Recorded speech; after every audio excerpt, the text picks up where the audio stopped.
The 2006 FIFA World Cup is another remarkable example of Italian football having its back against the wall but still becoming world champions. It is also the story of the last tournament of Zidane's career, a tournament where he would lead France from the front but end his career in disgrace. But why was so little expected of Italy?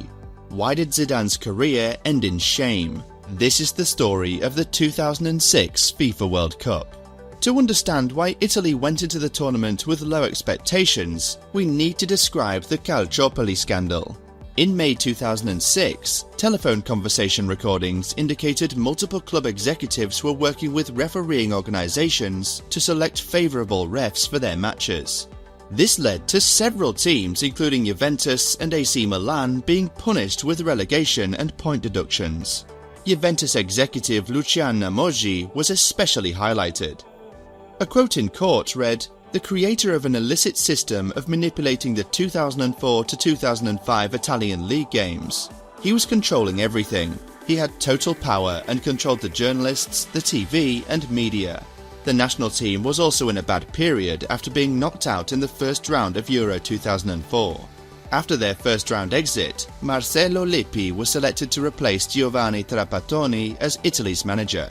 Alex Ferguson in his book described Lippi as one impressive man. Looking into his eyes is enough to tell you that you are dealing with somebody who is in command of himself and his professional domain. Lippi instructed Italy to sit in an aggressive 4-4-2 mid-block with a man-marking system. His two strikers would often be positioned in the narrow passage in the central midfield. This would force the opposition to play long balls or out wide. When Italy attacked, it was fast and direct to stretch the defensive lines of the opposition. The strategy worked well as Italy qualified for the World Cup 5 points ahead of Norway.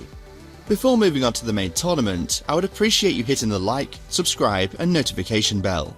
My next video will be on the 2010 World Cup in 2 weeks. Thanks for your support. I truly appreciate the growth in the channel. The 2006 tournament was the 18th edition of the World Cup. Germany was selected as the host. It was played between the 9th of June and July. Italy was drawn into a group with Ghana, the Czech Republic and the USA. Italy opened their campaign against Ghana.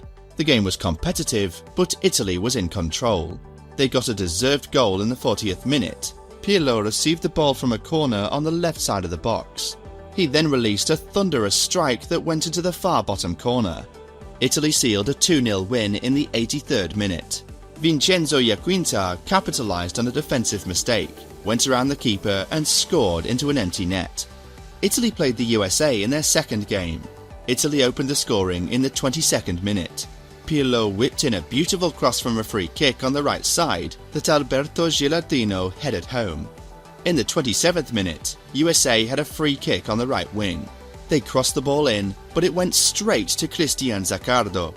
It should have been an easy clearance, but he mishit the ball and sliced it into his own net. It was 1-1. Things got worse just a minute later. Daniele De Rossi jumped up to a challenge for a header but swiped across with his right elbow. Brian McBride took the full force of the elbow just below his left eye. He had blood pouring out of his face. De Rossi was immediately sent off. McBride required 3 stitches. De Rossi was banned for 4 games. Despite being down to 10 men, Italy defended resolutely, led by captain Fabio Cannavaro. The game ended 1-1. Italy played their third game against the Czechs. In the 17th minute, Alessandro Nesta was injured and replaced by Marco Materazzi. Nesta missed the rest of the tournament. Italy took a 1-0 lead in the 26th minute. Materazzi scored a towering header from a corner. Filippo Inzaghi sealed a 2-0 win in the 87th minute. Italy finished top of their group with 7 points. France had also seen tough times. They were knocked out in the first round of the 2002 World Cup and the quarter-finals of Euro 2004.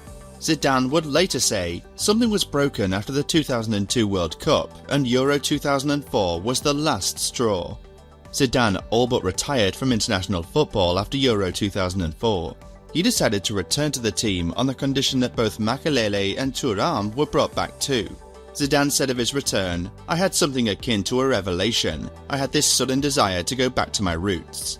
Thierry Henry was more expressive of Zidane's return. What I am going to say may sound over the top, but it's the truth. God exists and he has returned to the France team. France was drawn into a group with Switzerland, South Korea and Togo. They opened their tournament against the Swiss. Despite having some chances, France could not score and the game ended goalless. It was the first World Cup clean sheet for the Swiss in 22 games. France made a better start against South Korea. They scored after just 9 minutes. Sylvain Wiltord's deflected shot fell into the path of Thierry Henry, who scored from close range. This was France's first World Cup goal since the 1998 final. Despite having more possession, France failed to create clear-cut chances. In the 81st minute, South Korea equalised. Park Ji-sung scrambled the ball in from close range. In the 85th minute, Zidane got his second yellow of the tournament. He was suspended for the third game. The game finished 1-1. France played Togo in a must-win game. Despite this, the first half ended goalless. The deadlock was finally broken in the 55th minute. Ribéry made a driving run into the box before finding Patrick Vieira, who turned and fired into the top corner. In the 61st minute, Henry sealed a 2-0 win. Vieira headed the ball to Henry, who controlled nicely and scored into the bottom corner. France qualified for the second round as runners-up to the Swiss. The French media were not impressed by the players or coach Raymond Domenech. Writer Xavier Rivoire wrote of their tournament hopes, "They won't do any better than quarterfinals. The team is too old. Young players like Franck Ribéry cannot break into the squad. Germany will be the twilight for the dinosaurs of the golden generation." In the second round, Italy faced Australia. Gus Hiddink managed the Aussies and he had them well organised. In the third minute, Luca Toni missed a great chance when he sent a header wide. In the 22nd minute, Toni had another chance, but Australian keeper Mark Schwarzer pulled off a great save. In the 50th minute, Materazzi was perhaps harshly given a straight red card for a late tackle. Despite being down to 10 men, Italy defended resolutely. The breakthrough would come in stoppage time. Fabio Grosso drove into the box and turned in just as Lucas Neal slid to block the ball. Grosso then initiated contact with Neal and fell to the ground. A penalty was awarded despite Australian protests. Francesco Totti fired the penalty home to send Italy through. France faced Spain in the second round. Spain was the favourite due to the poor French performances. Zidane was back from suspension. Both teams started well, and it was a good contest. Zidane seemed more lively compared to the group stage. In the 28th minute, Spain broke through. Thuram fouled Pablo in the box and a penalty was given. David Villa scored to make it 1-0. Despite the setback, France was playing well. They got a deserved equaliser in the 41st minute. Ribéry played a 1-2 with Vieira before going around Iker Casillas and rolling into an empty net. Sergio Ramos played Ribéry onside for the return pass. The second half saw both teams play very well. Both had chances to score, but a goal did not come until the 83rd minute. Zidane floated in a cross from a free kick on the right side that fell to Vieira, who headed it in from close range. In stoppage time, France countered, and Wiltord found Zidane. He then drove into the box and turned inside of Puyol before firing a shot into the net. France had won 3-1. Despite the win, there was still controversy in France. Jean-Marie Le Pen commented on the black players on the side. The team could not recognise itself in the national side. Maybe the coach exaggerated the proportion of players of colour and should have been a bit more careful. It was Thuram who would make the counterpoint. When we take to the field, we do so as Frenchmen. All of us. When people are celebrating our win, they were celebrating us as Frenchmen, not black men or white men. It doesn't matter if we're black or not, because we're French. In the quarterfinals, Italy faced Ukraine. This was the easiest game of their campaign. Just 6 minutes in, Zambrotta scored with a brilliant strike from 25 yards out. It was just the second goal of his career at the time.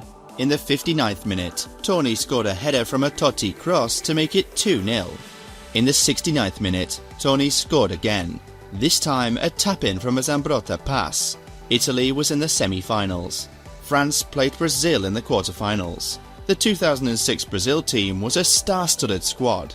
They featured players such as Ronaldo, Ronaldinho, Kaká, Cafu and Roberto Carlos. they had room to put Adriano and Robinho on the bench for this game too. Despite all these players, it was Zidane who would dominate the game. From the start, he would drive through the Brazil midfield and towards the defence. Despite this, both teams did not create clear-cut chances in the first half, and the game ended goalless. The decisive moment came in the 57th minute. Zidane had a free kick out wide on the left. He whipped in a brilliant cross into the far post.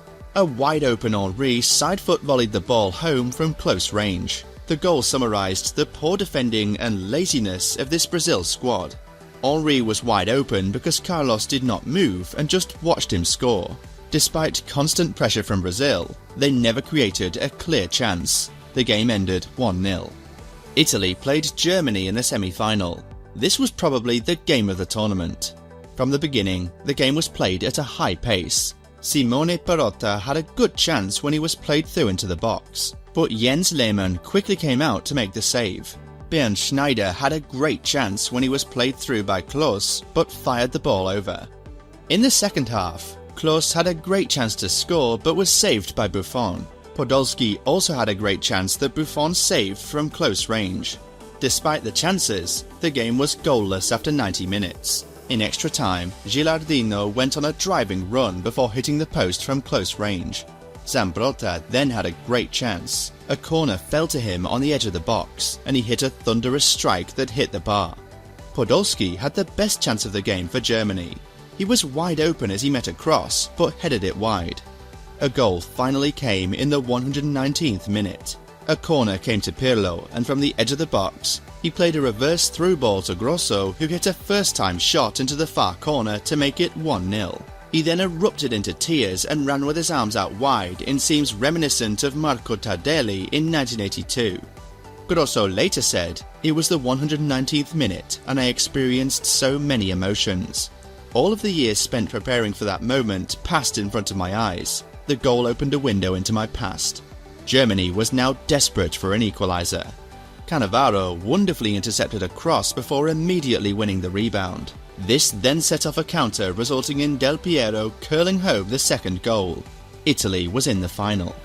France played Portugal in the other semi-final. The game started fast with both teams having early chances. Portugal had more of the ball, but it was mainly long-range efforts. In the 32nd minute, Henry quickly turned inside of Carvalho, who stuck a leg out which brought Henry down. A penalty was given. Zidane fired the penalty into the bottom corner. Despite chances for both teams, the game ended 1-0 and France was in the final. The final was held in Berlin in front of 69,000 fans on the 9th of July. The final got off to a fast start. Just 7 minutes in, Florent Malouda was brought down. Materazzi looked to make a challenge but seemed to pull out with his arms held up. A penalty was awarded. Zidane took the penalty and he did a panenka which hit the bar and crossed the line.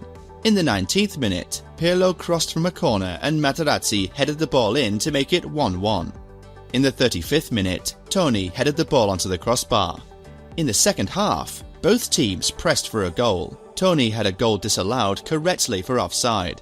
Henry had a shot saved well by Buffon. This was the fifth final that went into extra time. Zidane had a great chance with a header in the 104th minute that Buffon once again saved. Just 5 minutes later, the iconic moment of this tournament occurred. Off the ball, Materazzi was lying on the floor clutching his chest. The attention seemed to be on Zidane. Replay showed the two exchanging words as Zidane was walking away. He then turned and unbelievably headbutted Materazzi in the chest. The match official's report indicated neither ref nor the assistants saw the incident. It was only after consulting with the fourth official that resulted in Zidane getting sent off for the 14th time in his career. In perhaps the saddest image of the tournament, Zidane walked past the trophy as he headed down the tunnel.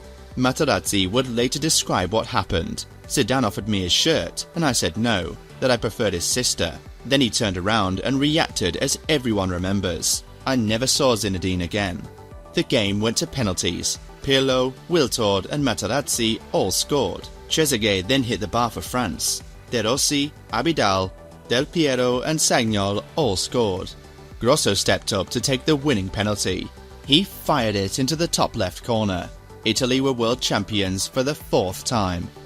Notable stats from the tournament include 3.35 million fans attended the games, an average of 52,491. 147 goals were scored in 64 games, an average of 2.3 per match. Germany top scored with 14 goals. Italy scored 12 but conceded only 2. Klose top scored with 5 goals. Zidane won the Golden Ball. Well, that was the story of the 2006 World Cup. My next video will be on the 2010 edition. If you want to learn more, hit that subscribe button.